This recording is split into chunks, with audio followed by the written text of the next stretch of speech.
Namo Buddhaya Bante.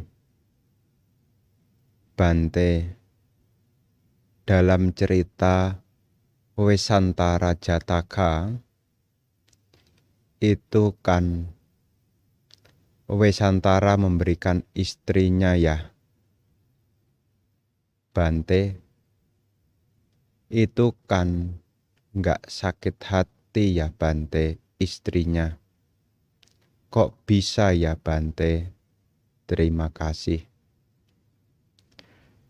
Bapak dan Ibu, saudara-saudari sekalian, ketika kita membaca Wesantara Jataka atau juga kisah-kisah Jataka yang lainnya, penting bagi Bapak dan Ibu untuk membaca yakni kisah dari Pertapa Sumedha. Ini ada kaitannya dengan yang seterusnya. Kenapa? Di dalam pertemuan antara Pertapa Sumedha dengan Buddha Dipangkara, di situ hadir seorang wanita yang bernama Sumita. Sumita inilah yang akan menemani perjuangan dari Pertapa Sumedha, hingga akhirnya cita-cita dari Pertapa Sumedha untuk menjadi sama Sang Buddha tercapai. Jadi kalau kita menyimak nanti, Ibu Bapak jangan melihat hanya dari kisah kehidupan yang sebelum-sebelumnya. Jadi tidak melihat hanya yang Wesantaranya, tapi juga lihatlah awal dari kisah pertemuan antara Pertapa Sumedha dengan Buddha Dipangkara. Di mana kita bisa membacanya? Ibu Bapak yang ada di rumah bisa mengetik ya. Ibu Bapak bisa mengetik yakni di Google ya, nanti bisa dibuka yakni kronologi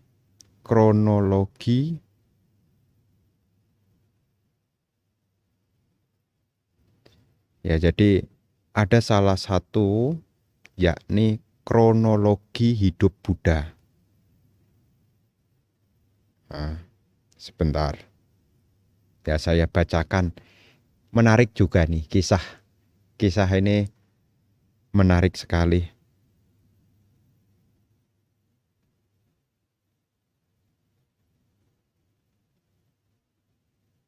Ya, nanti Ibu Bapak bisa mencari ya, saya ada PDF-nya yakni kronologi hidup Buddha.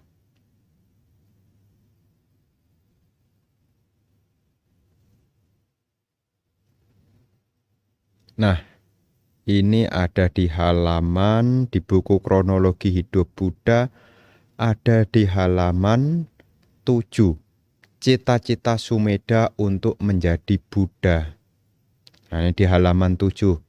Ya, nanti bisa yang punya bukunya warnanya cover putih yang berjudul Kronologi Hidup Buddha. Dibaca di halaman 7. Ya, ini saya bacakan.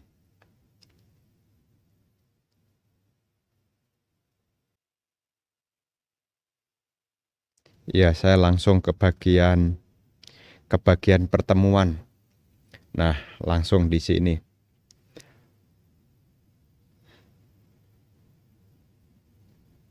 Ketika Pertapa Sumedha tengah memperbaiki jalan,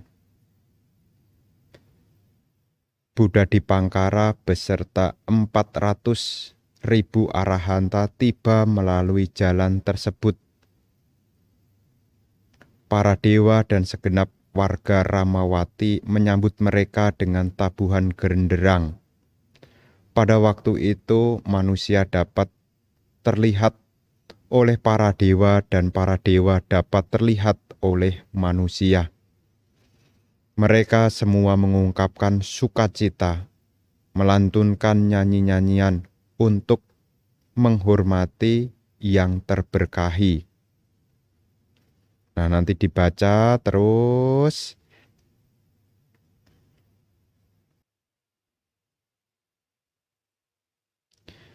Waktu itu, semua orang merenungkan betapa langkanya kemunculan Buddha. Mereka juga bercita-cita menjadi Buddha, namun hanya Pertapa Sumedha yang memenuhi semua prasyarat untuk diperlukan mencapai pencapaian tersebut. Buddha di Pangkara tiba di dekat Petapa Sumedha yang tengah tertelungkup di lumpur, lalu menyerukan naubatnya, "Oh para biku, Sumedha Petapa ini akan menjadi yang tercerahkan di antara para Brahma, dewa, dan manusia."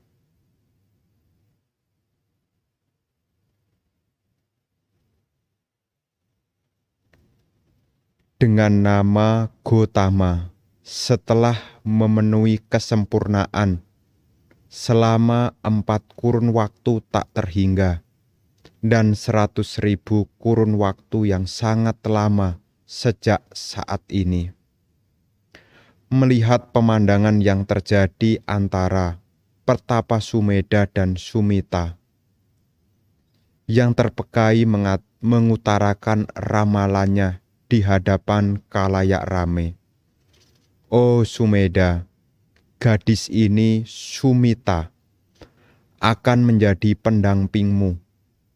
Ia akan hidup bersamamu, membantumu untuk menjadi Buddha dengan semangat dan tindakan sebanding." Setelah Buddha di Pangkara menyatakan ramalannya, ia dan ke-400.000 siswa Arahanta meneruskan perjalanan ke kota Ramawati.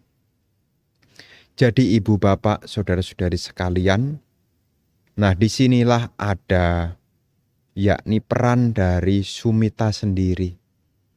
Jadi di sini ibu bapak, Sumita ini tidak hanya di kehidupan itu, tapi setelahnya.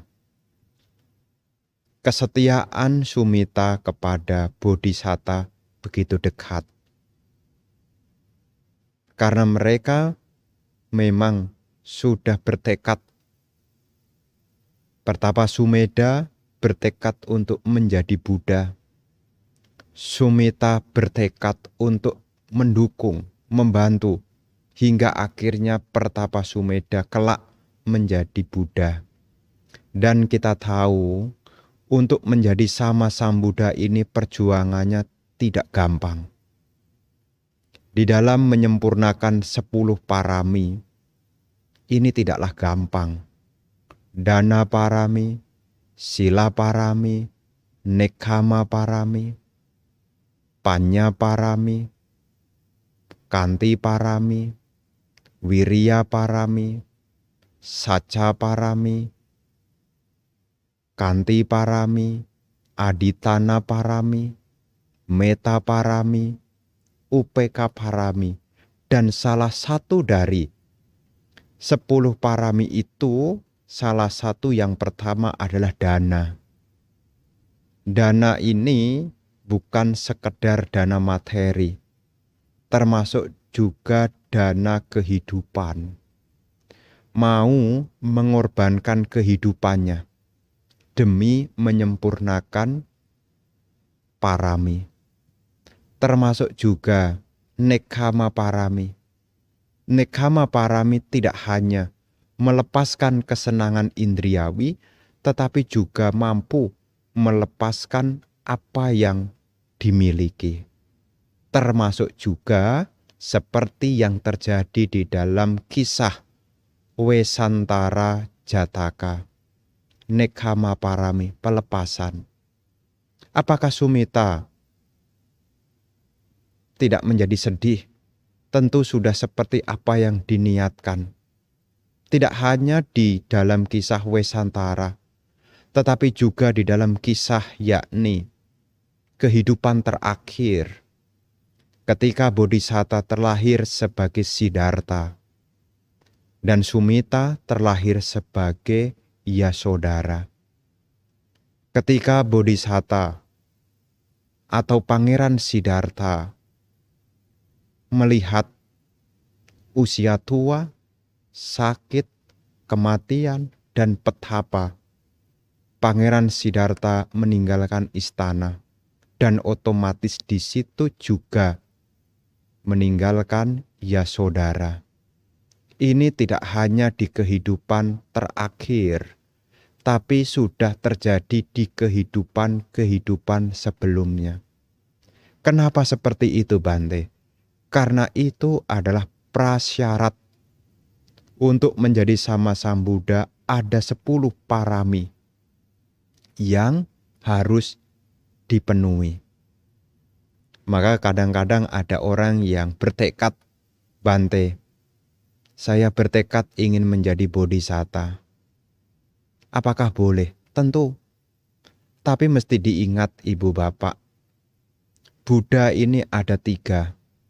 Ada Sama Sambuddha, ada Paceka Buddha, dan juga ada Sawaka Buddha. Untuk Sama Sambuddha ini perjuangannya begitu luar biasa. 4 asangkaya kapa, 100.000 kapa, ini perjuangan yang tidak mudah.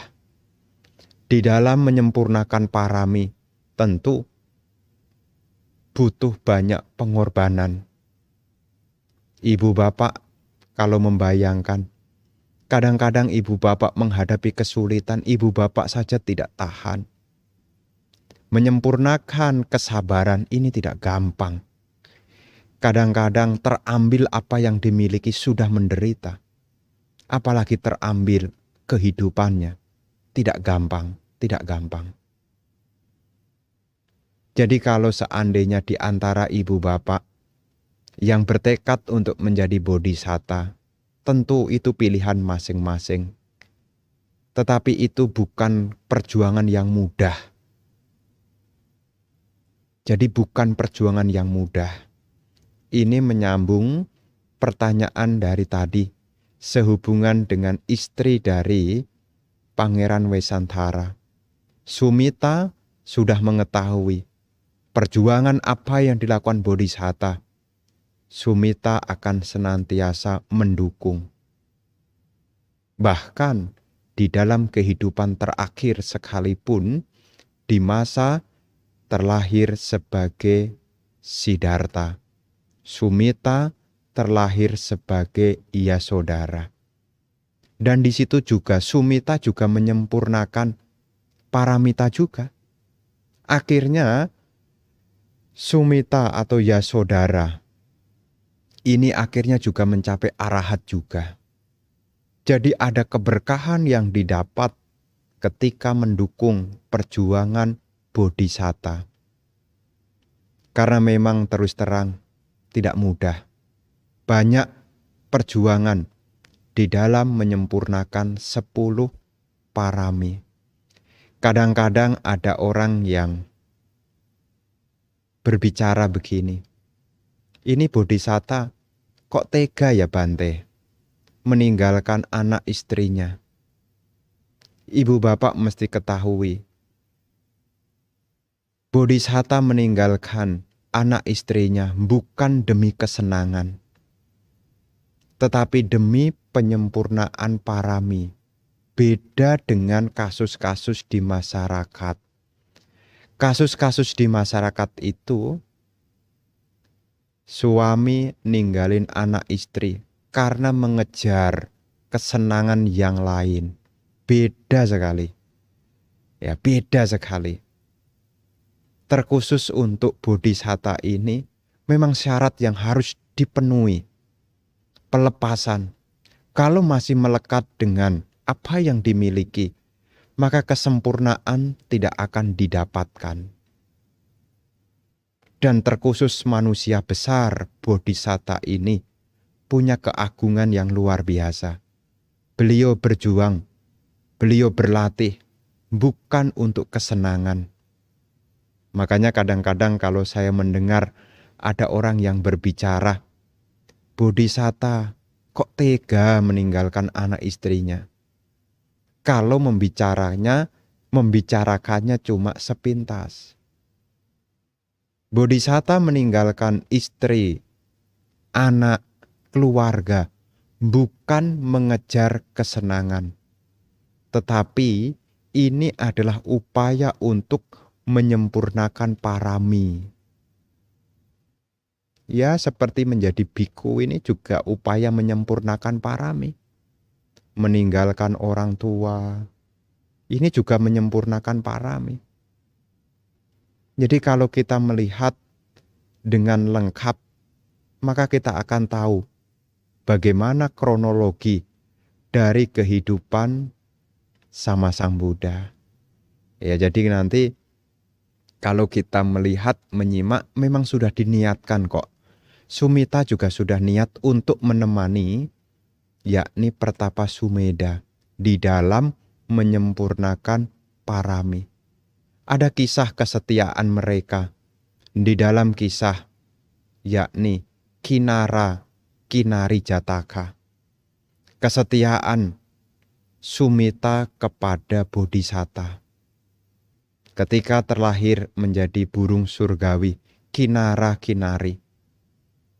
Kinara-Kinari merupakan simbol akan kesetiaan suami kepada istrinya, istri kepada suami. Ada nilai-nilai bajik yang ada di sana.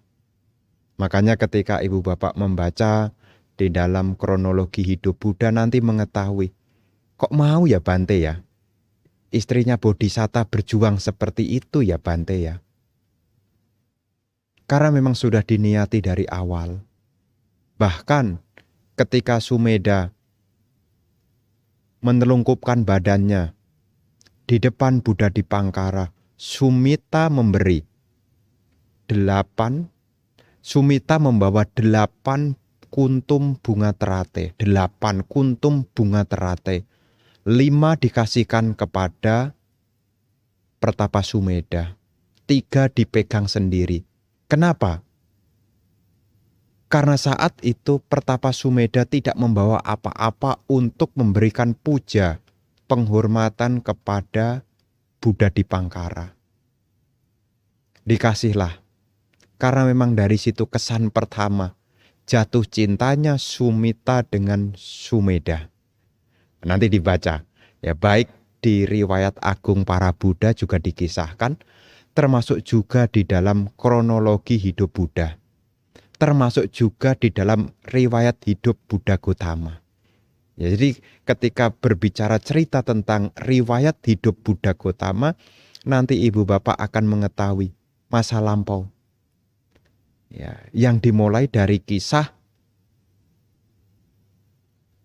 Bodhisatta bertekad saat itu menjadi seorang pertapa yang bernama Sumedha. Begitu ya. Nanti silahkan dibaca ceritanya agak panjang. Begitu ya. Malam Bante izin bertanya. Kenapa seseorang bisa pikun Bante? Maksudnya, orang yang sudah tua, mohon maaf, padahal tiap hari dikerjakan, tapi besok lupa Bante. Maaf, di kondisi memang orang yang lanjut Bante. Di kondisi orang yang bersangkutan sudah lanjut dan sudah memakai pampers karena tidak mau jalan. Tapi untuk tanhanya masih ada Anumodana. Ya, berkenaan dengan kepikunan ini banyak sebab ya. Banyak sebab. Berkenaan dengan kepikunan ini banyak sebab. Jadi apa sebabnya? Salah satu yakni dari di dalam susunan di otak ya. ini ada kerusakan juga bisa. Jadi ada bagian otak tertentu yang mengalami sedikit kerusakan juga bisa menimbulkan kepikunan.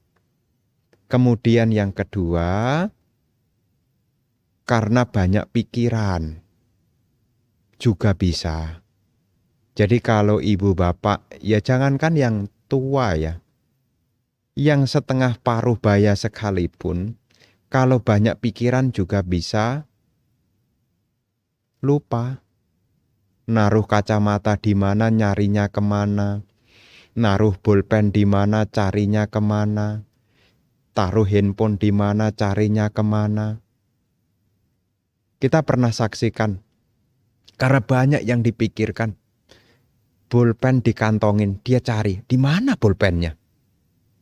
Kacamata diletakkan di kepala, dia cari di mana kacamatanya.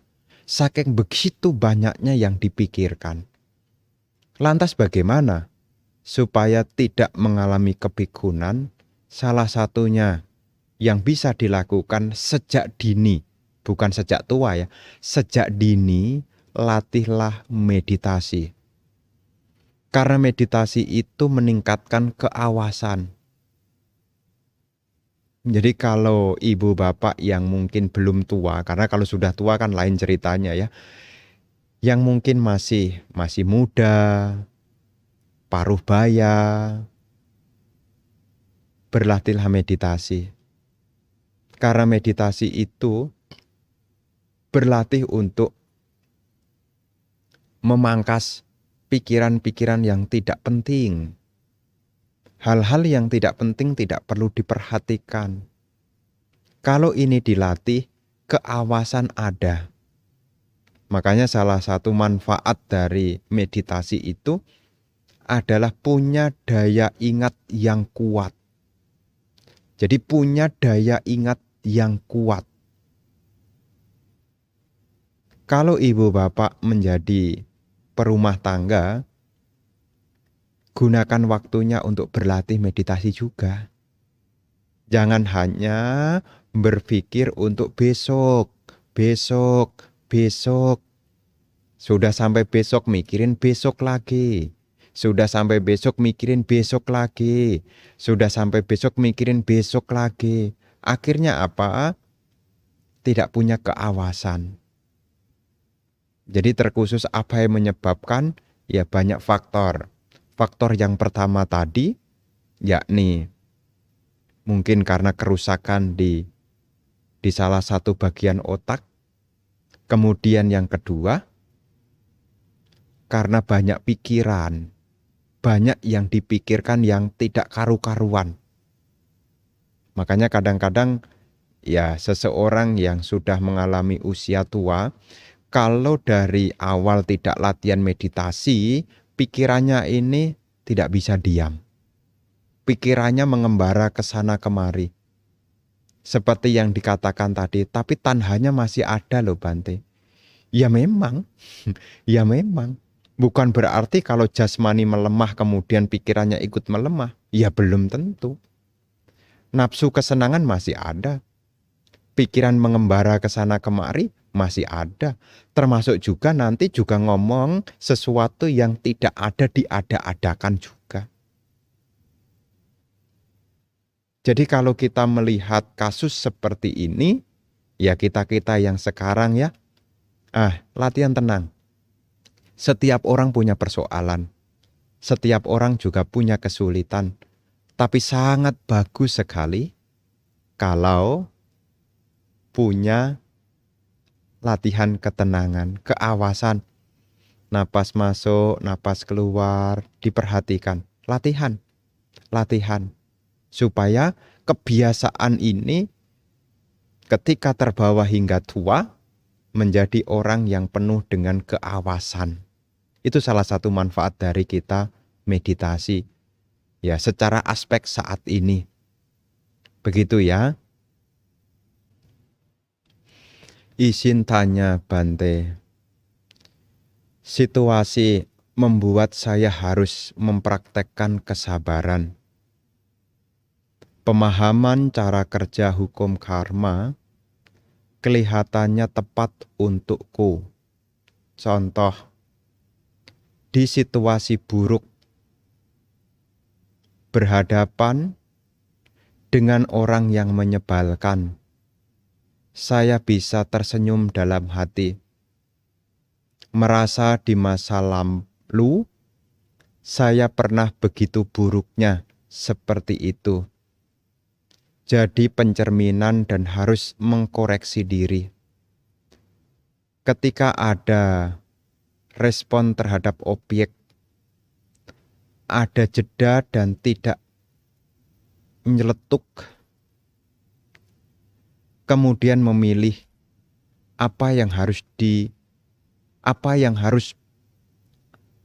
kemudian memilih apa yang perlu direspon dan diabaikan. Hal apa yang harus saya kembangkan supaya tetap konsisten pada praktek kesabaran ini. Dan manfaat terbesarnya apa ya Bante Anumodana?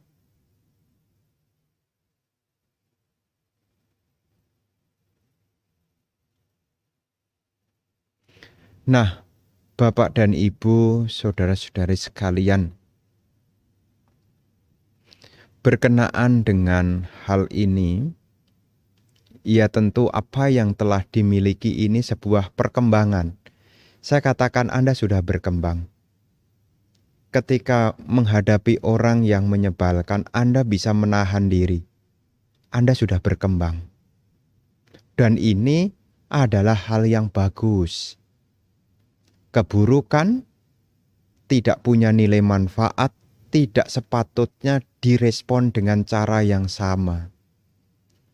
Ketika bertemu dengan hal yang menyebalkan, Anda mampu menahan diri, itu sudah bagus sekali. Bagus sekali. Apalagi sudah punya renungan tentang hukum karma. Apa yang saya tanam itulah yang saya petik. Ini juga akan memperkuat keyakinan di dalam praktek kesabaran. Anda tidak mudah marah, Anda tidak mudah menyakiti karena Anda ingat apa yang ditanam itulah yang akan dipetik. Mungkin Anda ditipu orang, tetapi karena Anda punya kekuatan tentang keyakinan pada hukum karma, mungkin kita juga pernah menipu. Makanya kita juga bisa tertipu. Kita juga bisa disakiti orang, karena kita juga pernah menyakiti orang. Karena tidak mungkin sesuatu dipetik kalau tidak ada sebabnya. Seseorang tidak mungkin rasanya sehidup ini saya jujur loh Bante. Sebagai umat Buddha kita punya keyakinan kehidupan sekarang bukan kehidupan yang pertama. Kita punya kehidupan masa lampau. Ketika sekarang kita menerima yang tidak menyenangkan, dengan praktek kesabaran itulah Anda berkembang. Di dalam masyarakat Jawa dikatakan sabar itu subur. Subur itu membawa perkembangan. Kalau ibu bapak punya kesabaran, banyak nilai-nilai kebajikan yang akan berkembang. Kita tidak mungkin disakiti kalau kita tidak pernah menyakiti. Ini kerja hukum karma. Kalau disakiti itu sakit, maka sekarang kita berusaha untuk tidak menyakiti. Apa yang sudah Anda sampaikan tadi sudah sesuai sekali. Jadi bisa menahan diri ketika bertemu dengan orang-orang yang menyebalkan. Pertemuan dengan orang yang menyebalkan itu pun juga ada ikatan karma. Karena sebuah pertemuan itu juga bukan kebetulan, ada sebab akibat. Tetapi setelah punya renungan kepada hukum perbuatan inilah yang membuat seseorang mampu berkembang. Salah satunya bisa menahan diri dari keburukan. Dengan kesabaran, seseorang bisa menahan diri dari keburukan. Dengan kesabaran, seseorang bisa melatih kebajikan. Kebajikan apa? Tidak memunculkan ucapan buruk, tidak memunculkan perilaku yang buruk. Selain itu juga, kesabaran itu juga memperindah batin. Di dalam Dhamma Wibhaga ada istilah Sobana Karana Dhamma. Dhamma yang membuat seseorang menjadi indah. Sobana Karana Dhamma. Sobana itu indah, beautiful. Ya, cantik. Apa itu? Yakni kanti dan soraca. Kanti adalah kesabaran atau penahanan. Soraca adalah kerendah hatian. Anda bisa menahan diri dari yang menjengkelkan, itu juga wujud dari Anda rendah hati.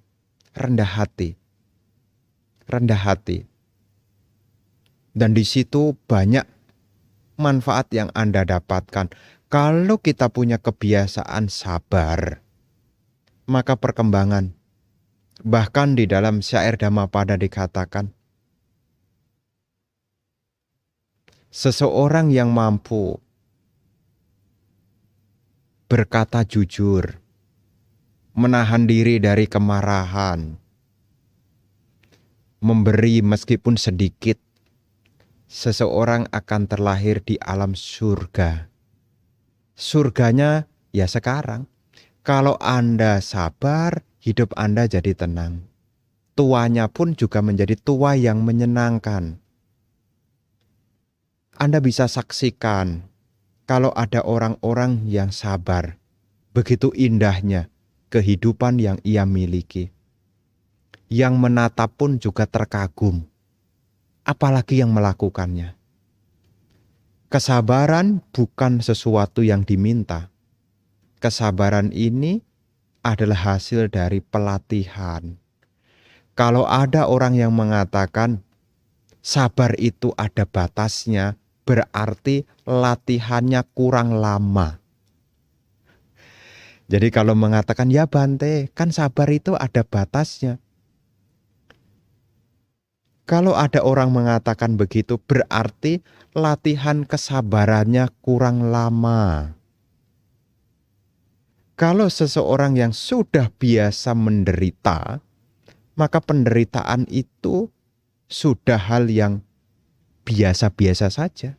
Wong sering menderita kok.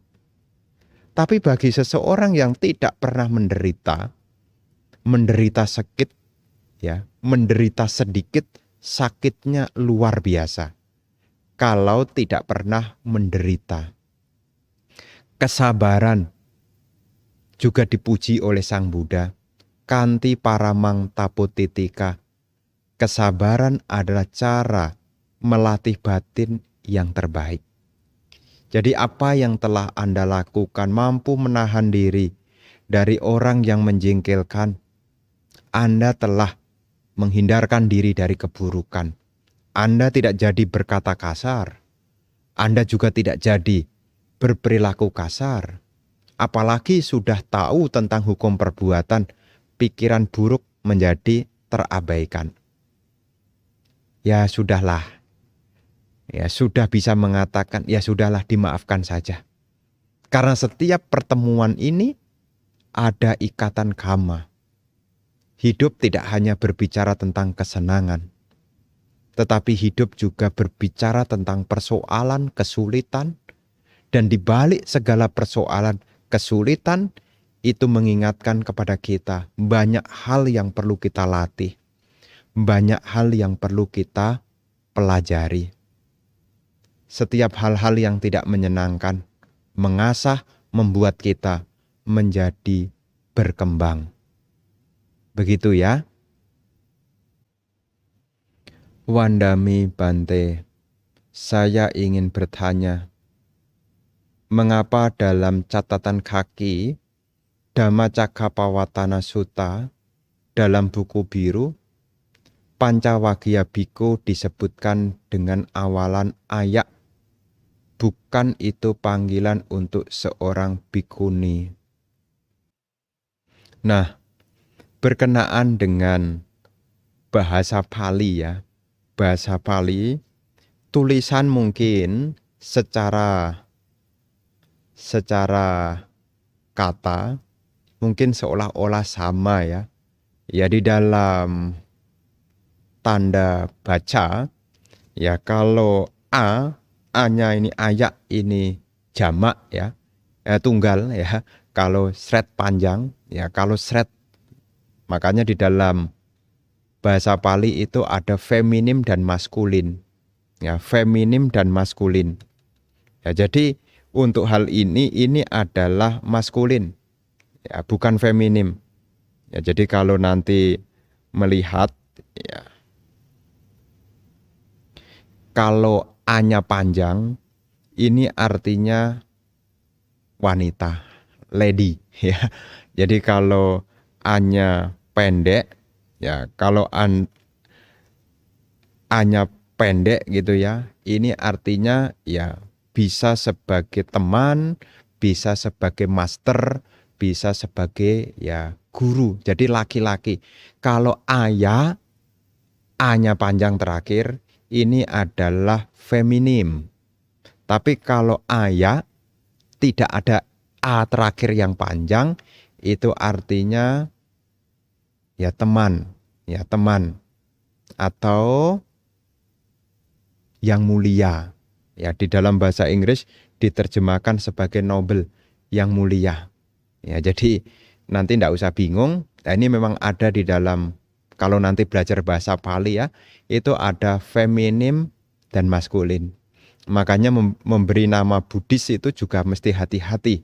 Ya, mesti hati-hati karena memang ada di dalam tata cara penulisan bahasa Pali itu ada feminim dan maskulin. Ya, jadi kalau seperti ayah yang tadi dikatakan bikuni itu nanti pasti belakangnya itu panjang. Ya. Ya, jadi ayah ya belakangnya panjang. Ya, panjang ini artinya ya wanita. Begitu, ya.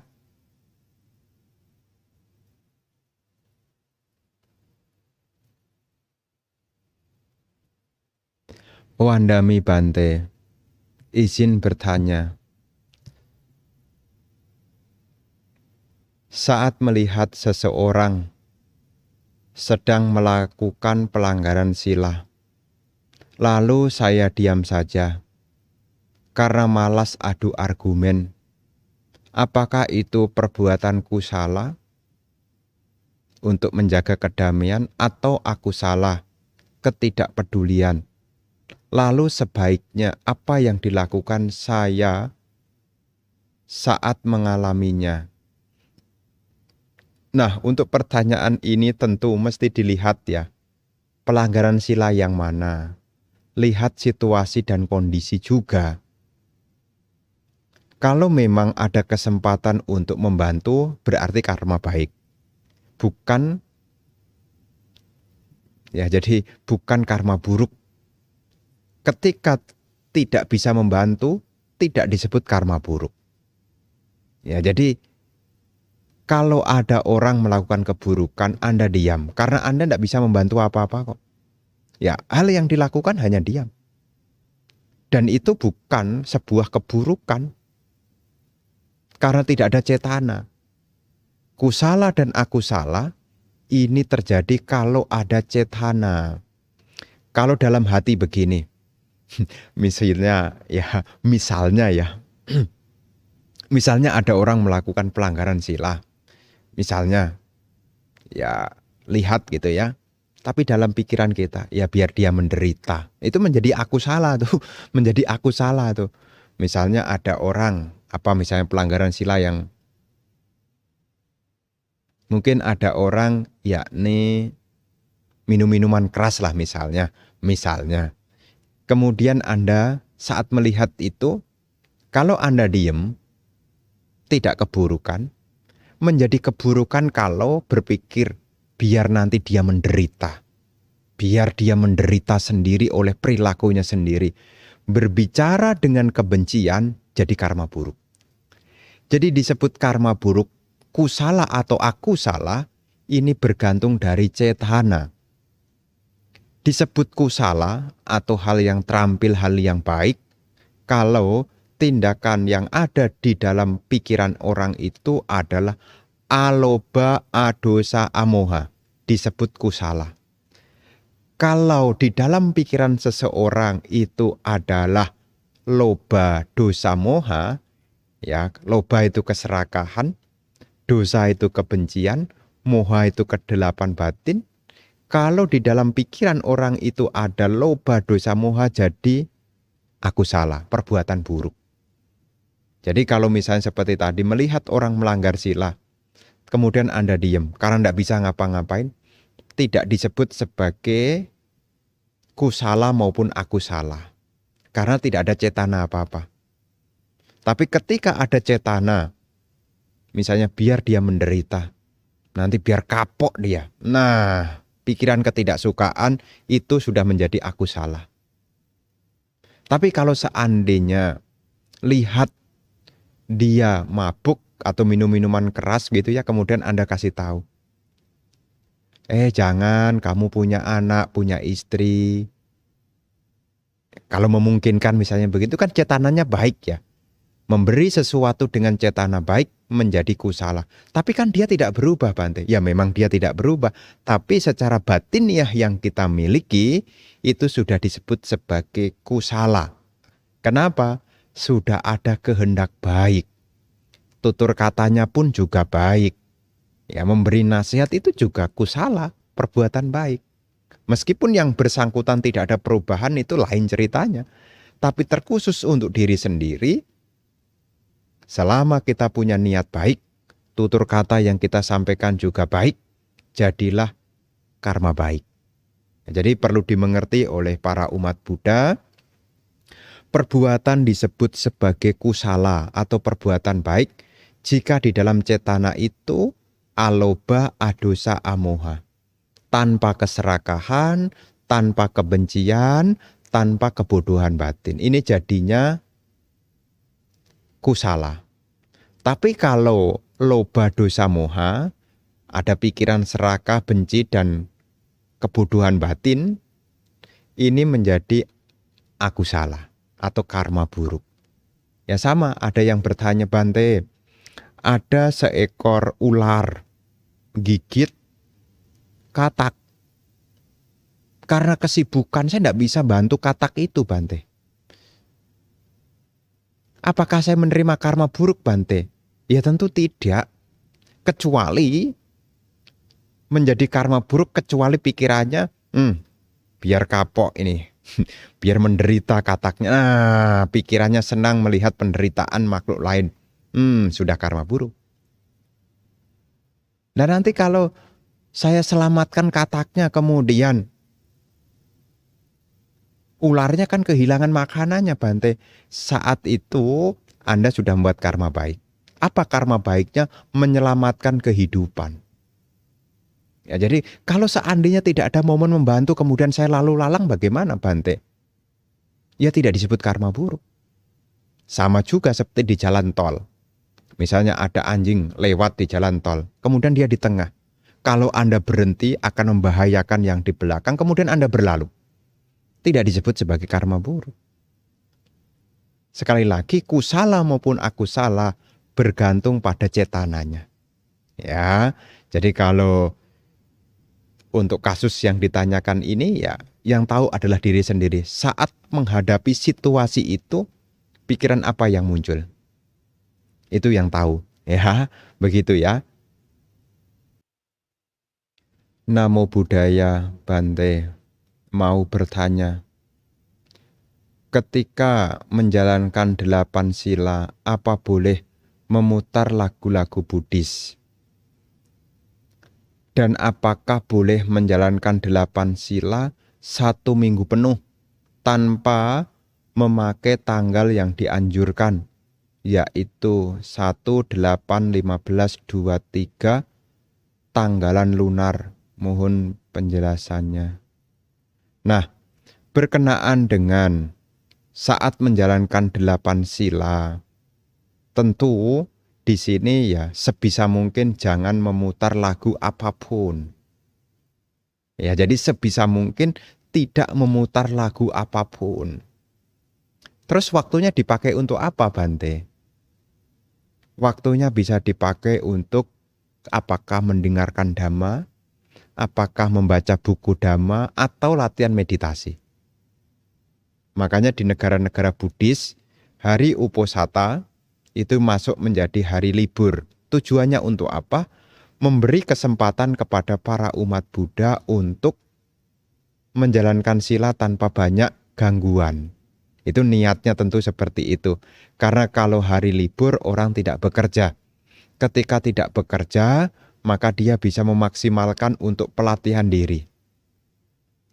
Jadi selama mengambil sila di hari Uposatha praktek 8 sila, ya dia mengisi waktunya untuk pengembangan batin. Apakah itu meditasi, apakah itu mendengarkan dhamma, apakah itu membaca buku dhamma, itu yang perlu dilakukan. Jadi untuk hal ini, ya Bante lebih menyarankan untuk tidak memutar ya lagu-lagu Buddhis. Ya, kalau memutarnya parita bagaimana, Bante? Ya kita kan tahu apa yang disebut lagu, apa yang disebut parita. Ya kan tahu di situ. Jadi sebisa mungkin Bante lebih menyarankan untuk ya tidak memutar lagu-lagu. Kalau yang muter itu orang lain bagaimana? Ya ceritanya lain ya, lain ceritanya. Ya jadi di sini terkhusus untuk diri sendiri. Ketika kita memutar lagu Buddhis tujuannya untuk apa? Kan yang tahu diri sendiri. Karena memang saat kita melatih diri di dalam praktek 8 sila, tujuannya kan untuk mengikis salah satunya yaitu kesenangan.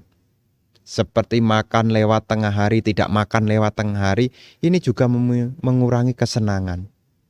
Tidak memakai wewangian, bebungaan, tidak bermain musik, tidak pergi melihat pertunjukan. Tujuannya apa? Untuk mengurangi kesenangan. Karena memang kesenangan ini adalah salah satu penyebab dari penderitaan, tanha. Ya, salah satu tanha itu adalah kama tanha, nafsu kesenangan yang muncul dari pintu indria. Nah, di saat hari Uposatha itu, ya kita berusaha untuk menjaga pintu indria kita agar ya berkurang dari kesenangan-kesenangan. Itu salah satu yang bisa diambil hikmahnya dari praktek 8 sila. Bukan hanya ritual, yang penting tidak makan, ya bukan begitu. Ada nilai luhur yang didapatkan. Menahan diri dari kesenangan. Nah, kemudian kalau menjalankan 8 sila, apakah boleh seminggu berturut-turut? Boleh. Namanya atasila. Ya, atasila. Memang kalau yang 1, 8, 15, 23 ini disebut sebagai Uposatha sila. Uposatha sila itu menjalankan 8 sila di hari Uposatha. Namanya Uposatha sila.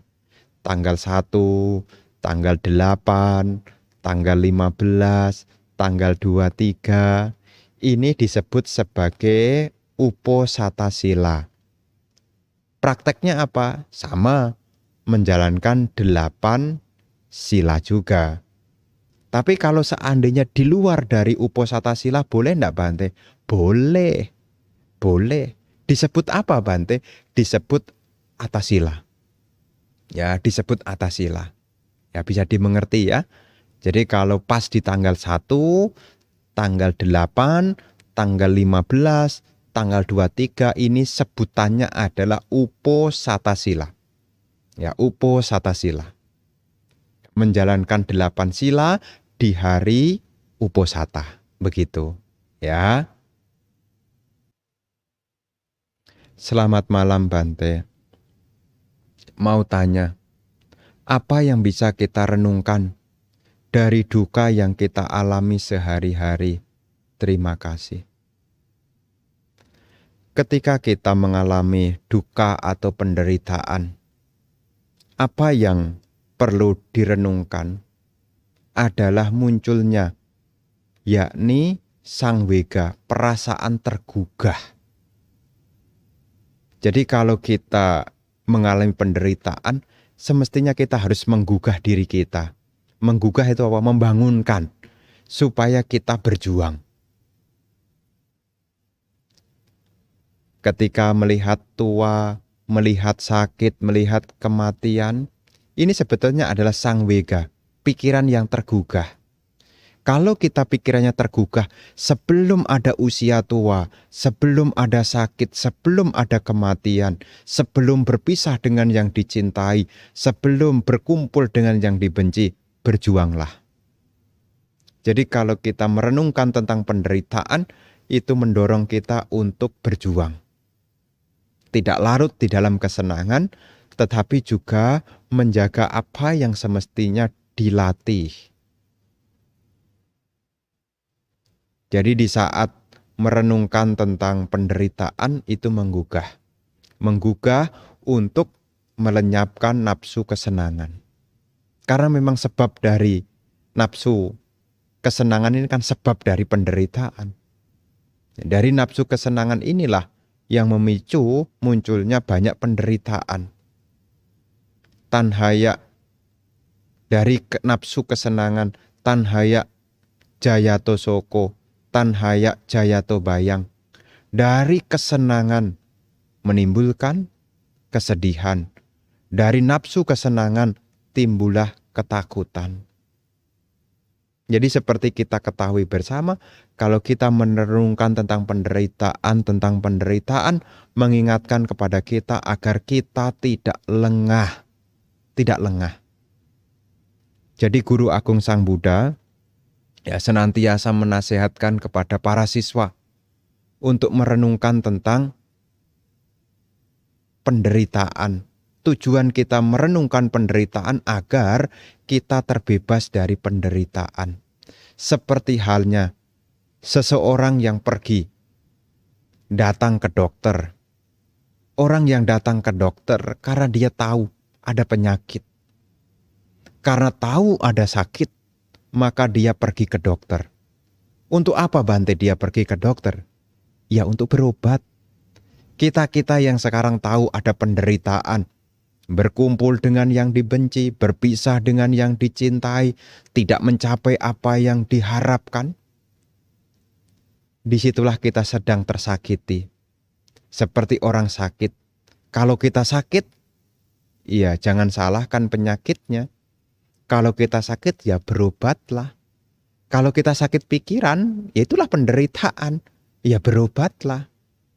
Bagaimana Bante cara berobatnya? Ya kita harus mendengar Dhamma. Kalau kita mendengarkan Dhamma, tujuannya adalah untuk membuka mata batin. Hidup tidak hanya berbicara kesenangan. Hidup ini ada persoalan. Hidup ini ada kesulitan. Dhamma ini yang pertama disampaikan oleh Guru Agung Sang Buddha, tujuannya adalah untuk membuka mata batin. Kita terlalu banyak di dalam mimpi. Mimpinya harapannya yang indah-indah. Tapi kenyataannya ya berbeda dengan yang diimpikan. Makanya ketika kita mengalami yang tidak menyenangkan, bukalah mata batin. Bukalah. Ini kenyataan, ini sudah terjadi. Kalau ini sudah terjadi, apa yang akan kita lakukan? Punya pandangan benar adalah hal yang pertama.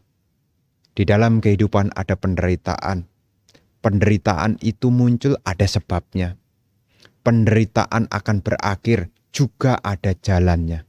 Itu salah satu manfaat dari kita merenungkan tentang penderitaan. Supaya batin ini tergugah, tidak lengah, memaksimalkan waktu yang ada, berjuang di dalam kebaikan, kebaikan, dan kebaikan. Begitu ya. Selamat malam Bante, izin bertanya.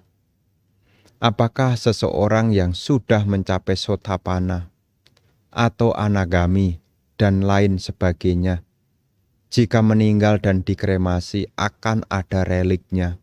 Mohon pencerahannya. Nah, untuk yang ini saya kurang tahu ya.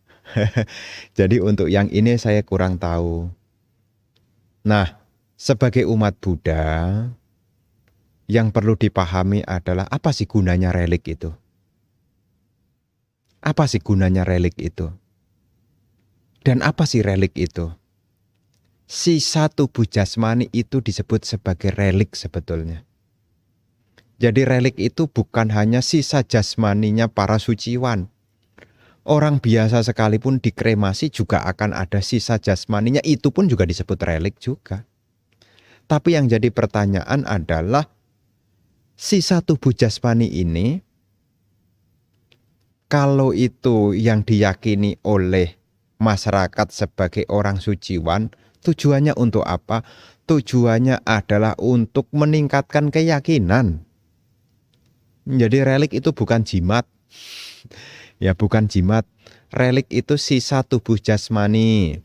Ya seperti kalau di zaman Sang Buddha ya ada sisa tulang, sisa gigi, sisa rambut, kemudian diletakkan di stupa. Tujuannya apa?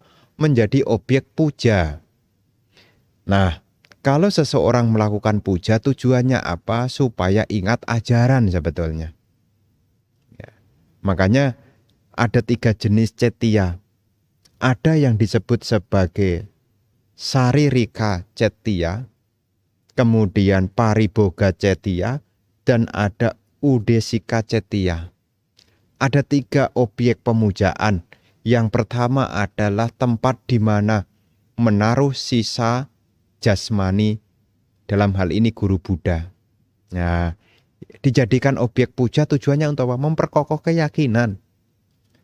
Ya kadang-kadang saya juga ditanya, Bante ini reliknya asli atau tidak ya Bante? Ya saya akan jawab, waduh saya juga tidak tahu bagaimana mengujinya ini asli atau palsu. Tapi yang jelas kita tidak perlu mendebatkan ini asli atau palsu. Palsu sekalipun juga tidak apa-apa. Yang terpenting adalah untuk meningkatkan keyakinan. Kadang-kadang juga umat Buddha juga tanya begini, Bante, sebetulnya perwujudan Sang Buddha itu seperti apa sih aslinya? Kan zaman dulu kan belum ada ya seni seperti apa yang sekarang. Tidak jadi persoalan Bapak Ibu. Yang terpenting itu adalah untuk memperkokoh keyakinan. Meskipun Anda dapat yang autentik asli sekalipun tidak akan punya nilai manfaat jika tidak mengkokohkan keyakinan. Kalau Anda punya keyakinan, Anda punya satu moralitas. Ini berguna. Punya samadhi, ketenangan ini berguna gitu loh. Punya kebijaksanaan ini berguna gitu loh.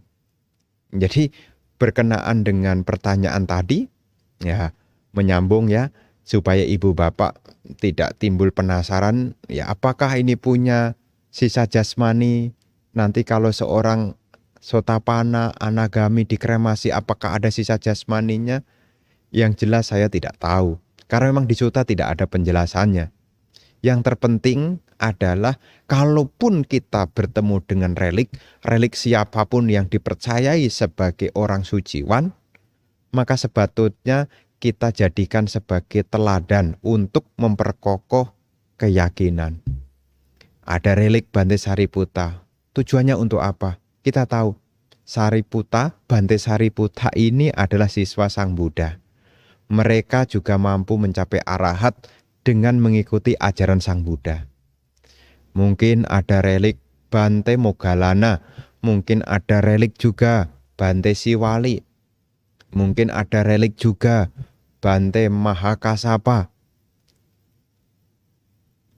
Ketika membaca ada tulisannya begitu, kita timbul keyakinan gitu loh. Ini adalah para siswa mulia.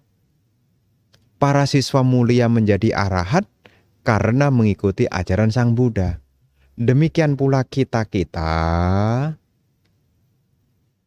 setelah mengetahui puja kepada relik itu, hendaknya mengikuti jejak di dalam praktek ajaran Sang Buddha. Apa prakteknya Bante?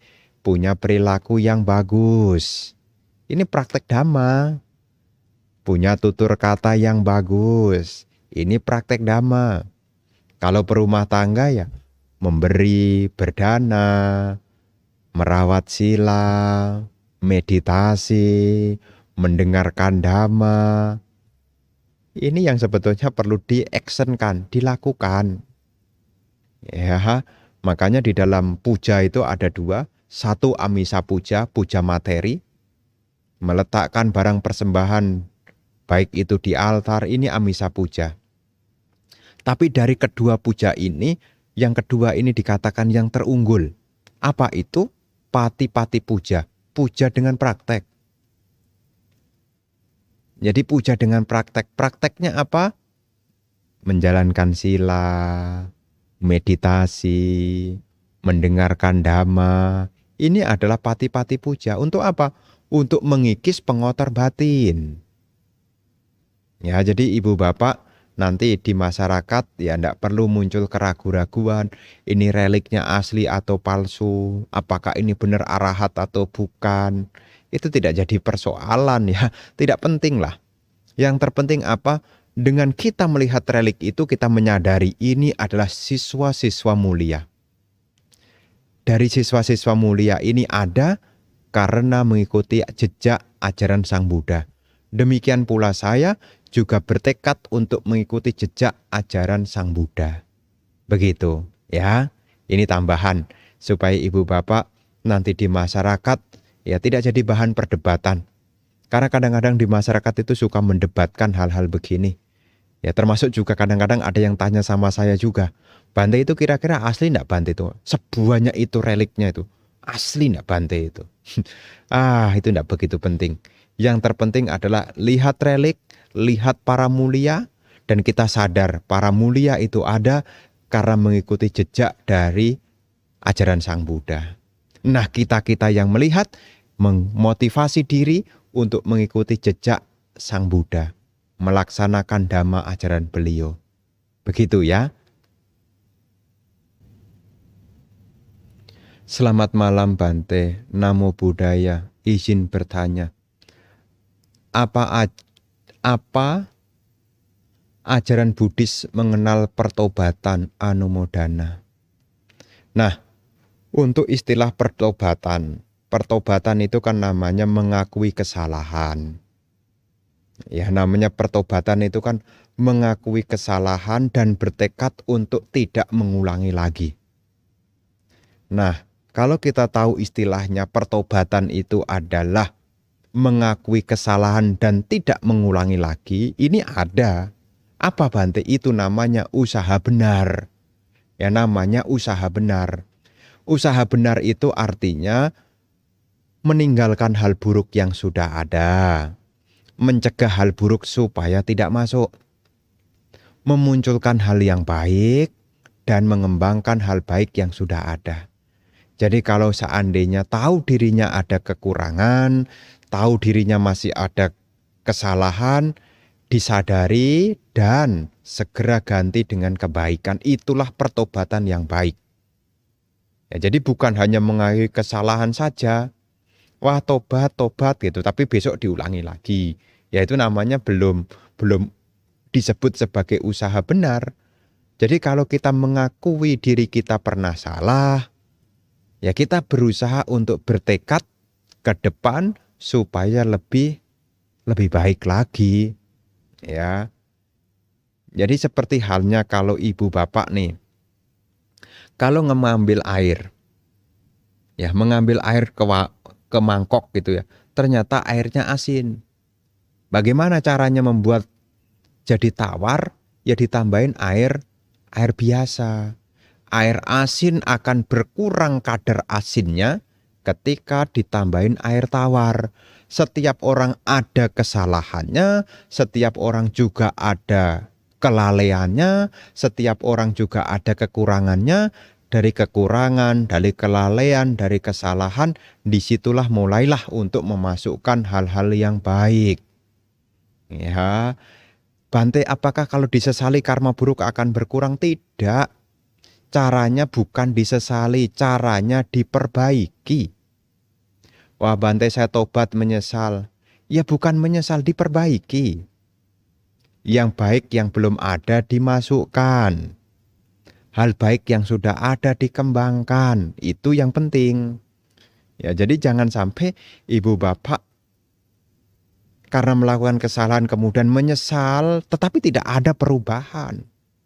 Justru kalau kita tahu diri kita ada kesalahan, tahu diri kita ada kekurangan. Pertanyaannya yang sekarang perlu dimunculkan adalah kebaikan apa yang bisa saya lakukan? Kebaikan apa yang bisa saya lakukan? Tidak ada kata terlambat, yang ada adalah mulai. Tidak ada kata terlambat, segala kebajikan tidak ada terlambat. Selama kita masih bernafas, maka di situ masih ada harapan untuk berubah lebih baik. Selama masih bernafas, kebaikan masih ada pada diri Anda. Ya, jadi jangan terlalu melihat apa yang sudah lewat, tetapi tataplah ke depan dengan fokus hal-hal baik di masa sekarang. Ya, mungkin dulu banyak melanggar sila, sekarang perbaiki silanya. Dulu mungkin pikirannya kacau, sekarang latihan meditasi. Nah, itu cara-cara yang baik. Ya, cara yang baik itu dimulai dari sekarang. Apa yang baik kita lakukan sekarang? Bante, saya banyak pikiran, saya stres. Karena ingat masa lalu. Nah, sekarang latihan meditasi, ketenangan. Nah, perhatikan saat ini sedang apa. Nah, jadi jangan sampai ibu bapak terlalu sering menoleh ke belakang. Nanti nabrak ke depan.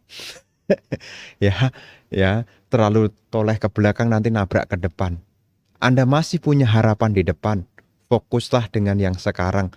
Kebaikan-kebaikan apa yang masih bisa saya lakukan. Minimal dari pikiran kita yang mengawalinya dulu. Semoga saya berbahagia. Karena pikiran adalah awal dari segala sesuatu. Pikiran adalah pemimpin. Pikiran adalah pembentuk. Kalau kita ingin membentuk ke depan lebih baik, maka bentuklah dari pikiran kita dengan mengisi hal-hal baik di dalam pikiran. Semoga saya berbahagia. Semoga saya berbahagia. Diniatkan. Ya, karena hal baik itu dimulai dari sekarang. Tidak ada kata terlambat, yang ada adalah mulai. Tidak ada kegagalan, yang ada adalah belajar. Sering gagal artinya seringlah belajar. Ya, tidak ada namanya kegagalan, yang ada karena kurang belajar. Ya, terus belajar. Ya, belajar dari mana, Bante? Salah satunya juga belajar dari pengalaman. Begitu ya. Namo Buddhaya, Bante. Mohon saran, Bante. Saya punya teman yang sering sekali terlihat sedih karena masalah sama yang terjadi berulang. Dia sebenarnya tahu apa yang harus dilakukan, tetapi tidak mau mencoba. Dia lebih memilih untuk berlarut dalam masalahnya sampai dibawa ke tempat kerja. Dia sering cerita ke saya, dan saya juga memberi saran, tapi tidak pernah dicoba juga. Apa yang bisa saya lakukan untuknya? Nah, berkenaan dengan hal ini ya Bapak Ibu ya, memang ada beberapa orang itu hanya butuh curhat. Ya, hanya butuh curhat. Jadi dia akan menceritakan aja. Karena memang di masyarakat ini memang ada karakter yang demikian. Ya, dia hanya butuh curhat. Yang penting ada orang mendengarkan, itu sudah menyenangkan bagi dia. Makanya kadang-kadang ya di masyarakat kita harus tahu ya, jangan cepat-cepat memberi saran, dengerin dulu. Ya, kalau dia sudah bertanya apa yang harus saya lakukan, nah disitulah baru memberi saran. Ya, jadi kalau nanti di masyarakat ya ada hal seperti ini, ya kita harus tahu tipikalnya seperti apa gitu. Karena memang ada jenis-jenis. Ya, kenapa Bante kok tipikalnya hanya mau curhat? Ya, karena memang dia anggap itu yang dia rasakan dan itu yang dia butuhkan. Nah, kenapa tidak mau berubah? Karena ada beberapa orang itu punya keyakinan. Ya, kehidupan ini adalah sebuah kebetulan. Merasa tidak punya daya apa-apa dalam hidup. Sebagai umat Buddha tentu berbeda ya. Kehidupan ini tidak ada yang kebetulan. Setiap masalah, setiap persoalan itu ada rentetan sebab akibat. Jadi setiap persoalan itu ada rentetan sebab akibat. Ya, dari satu faktor muncul gitu ya. Nanti kita akan tahu runutannya. Satu item berdiri nyambung. Di situ kita akan tahu di mana kelemahan kita, di situ akan tahu. Makanya kalau ibu bapak cara berpikir Buddhis ini berbeda. Kalau cara berpikir Buddhis kita melihat dari sebab akibat. Kenapa ini terjadi? Karena ini. Kenapa ini terjadi? Ya karena ini. Ini kenapa terjadi? Karena ini. Net. Ada urutan-urutannya. Nah, supaya ke depan tidak terjadi kejadian yang sama, maka disinilah kita perlu membuat antisipasi. Ya, antisipasi. Karena semua yang muncul tidak ada yang kebetulan. Termasuk juga persoalan hidup ini tidak ada kebetulan. Ya, ada rentetan. Kan ada cerita, waduh Bante punya anak masalah. Masalahnya bukan punya anak. Ada masalah juga. Ya, ada masalah. Sebelum punya anak juga masalah. Masalahnya apa? Tidak punya anak. Kepengenlah punya anak. Setelah punya anak ada masalah lagi. Jadi setiap kehidupannya ada konsekuensi. Tidak punya teman merasa kesepian. Giliran punya teman, temannya jengkelkan. Tuh. Jadi ada konsekuensi gitu. Tidak punya rumah, pengen punya rumah. Setelah punya rumah, ada bebannya lagi. Mesti beres-beres rumah. Jadi dalam kehidupan ini ada rentetan sebab akibat. Punya handphone mesti beli pulsa. Kan begitu. Punya handphone mesti ngisi listrik. Jadi ada rentetan sebab akibat. Nah, di situ akan membuka mata batin kita. Apa yang menjadi kelemahan kita, perbaikilah. Kalau seandainya permasalahannya tidak bisa diselesaikan, kita lihat kita punya kelebihan apa. Karena kadang-kadang kita tidak bisa mengurangi. Kita punya kekurangan, tapi kalau kita bisa mengenali kelebihan, kelebihan itu bisa mengkompensasi. Kita punya kekurangan. Ya, jadi di sini ibu bapak, ya dari temen yang tadi ditanya, apa Bante nasihatnya? Ya kita tahu ya, mungkin temennya itu tipikalnya adalah tipikal pendengar, ndak mau action, hanya mau yang penting didengerin, ya tugas Anda ya udah dengerin aja. Kecuali dia minta nasihat, baru dikasih nasihat. Ya makanya kalau ada orang, teman yang datang kepada Anda, keluh kesah didengerin dulu. Ya didengerin dulu, keluh kesahnya didengerin.